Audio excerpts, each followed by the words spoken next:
and ensure connectivity for our populations living in sparsely populated remote regions.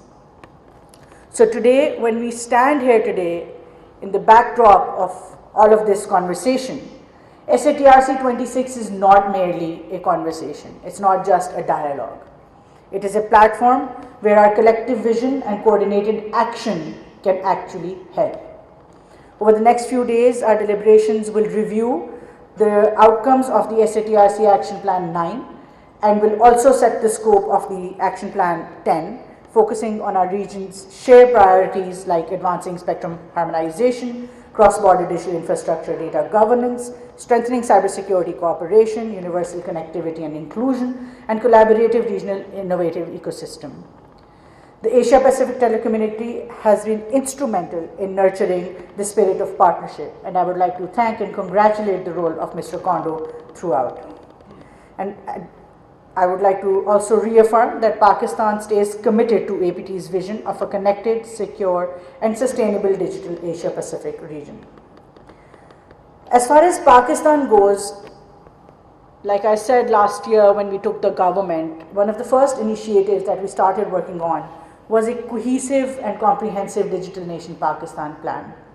And earlier this year in January, we were able to pass the Digital Nation Pakistan Act, which essentially set a clear roadmap all the way across connectivity, digital transformation, inclusion, and every other area that a truly digital nation should encompass. We've started talking about digital transformation in three critical areas: our society, our government, and our economy. Digital is today the new way of life, all the way from our very basic social requirements all the way up to our national securities. We have to focus on our digital transformation priorities. Pakistan's digital transformation journey has come quite a long way in the last few years. Overall, as we set ambitious targets for our Connect 2030 vision, for instance, 100 Mbps nationwide average speed, increasing the fiber penetration by at least 10x over the last 5 years. We're looking at around 1,000 megahertz of spectrum availability for our population, globally aligned 5G rollout, around $25 billion of economic impact in the next 4 years, and trying to achieve 100% gender inclusion, especially when it comes to connectivity and access to digital. These are some of the targets that we've kept for ourselves, but over the last few years, key milestones achieved include that we have hit 200 million mobile subscribers and 150 million mobile broadband users, with the fastest data adoption rates in Asia.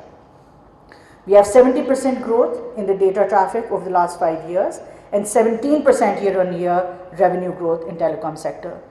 The sector's contribution of 1.5 trillion rupees to the national exchequer says everything about the strength and resilience of our telecom community.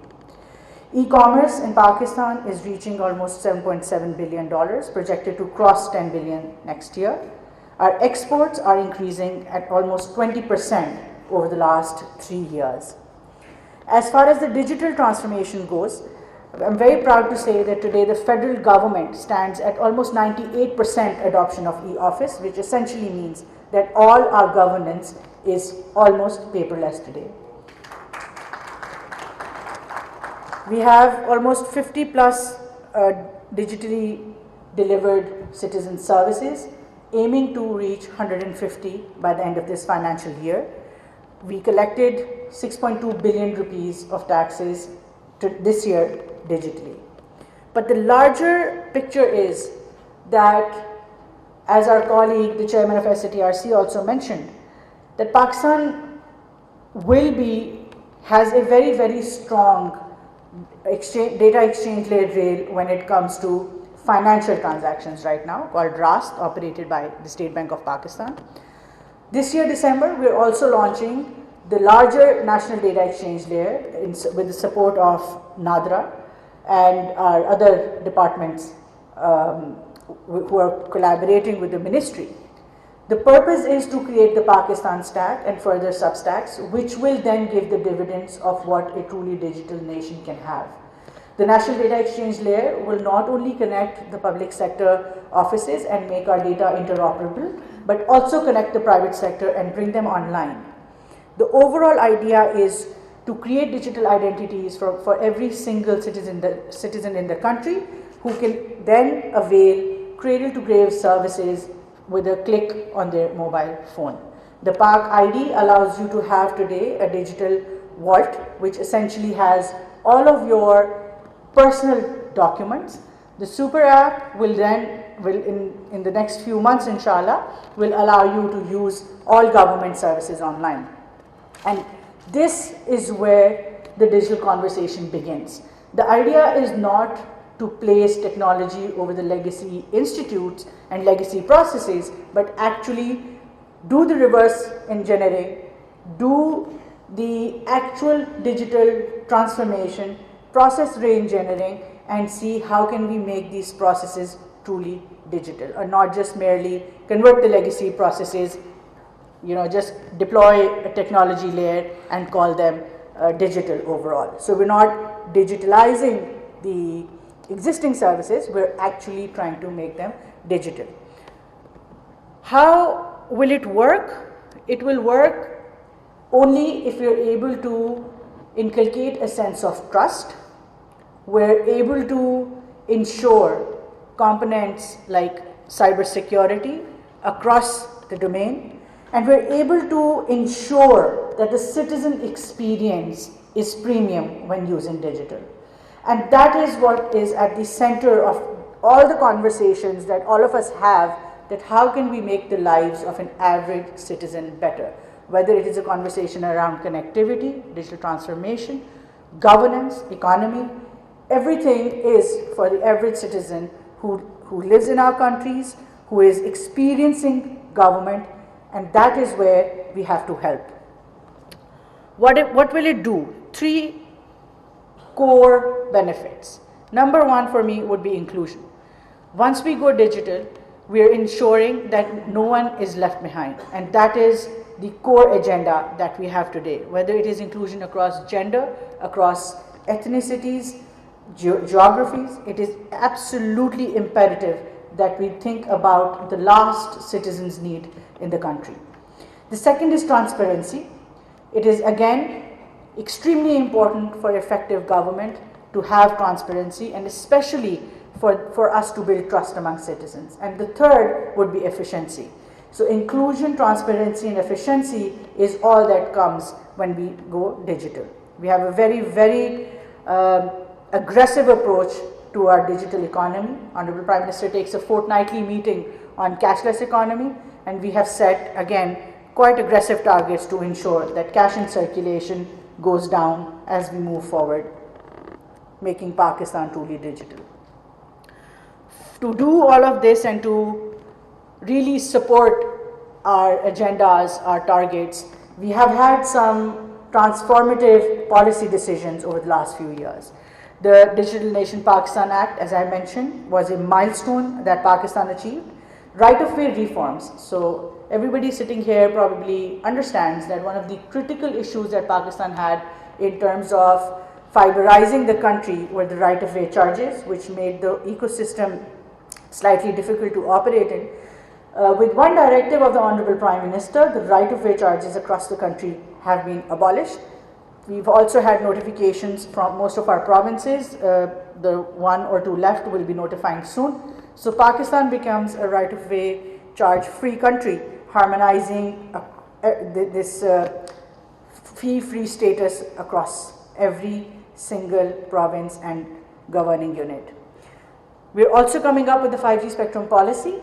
Very soon, Pakistan will be auctioning over 600 megahertz of spectrum that not only will improve the current 3G, 4G situation in the country, but also introduce 5G.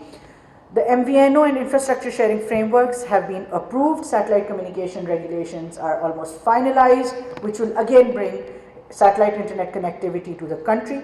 And last but not the least, there is an emphasis and focus on how can we ensure that beyond connectivity, we enable our citizens with devices. Without digital devices, connectivity is of no use. For that, we're again finalizing the Smartphones for All policy to make it more accessible, more affordable for every citizen. We also have a yearly annual program where we distribute 100,000 laptops to merit-based students across the country, and we're introducing more such initiatives as we move on. Only yesterday, Google's Google Chrome assembly line inaugurated in Pakistan, and we're hoping that initiatives like these and with investments coming in, there's going to be much better affordability around digital devices. Coming back to the region, I would say that today, South Asia, our strength is our population. We represent the majority of the world. It is therefore imperative that our policies converge and are harmonized. We are not only talking about technology and spectrum today as we inaugurate this conference, but are also the focus, I would reiterate, should be on trust, governance, and investment frameworks across the region. The APT and SATRC serve as a regional compass, guiding us and making our journey easy, making sure that our policies are harmonized and we collaborate with each other. With this, I would like to once again welcome our delegates to Pakistan, hoping that they will really experience the joy of our hospitality. And over the next 3 days, I wish all of you to have very, very productive decisions. We want to once again reaffirm that our shared purpose to ensure that digital transformation becomes a driver of resilience, inclusion, and sustainable growth for every nation in our region. On behalf of Government of Pakistan, I extend my sincere appreciation for the APT and the SATRC Secretariat and all the participating member states for their dedication to this important cause. Together, let us shape a connected, secure, and inclusive South Asia, a region where technology serves people and prosperity is shared by all.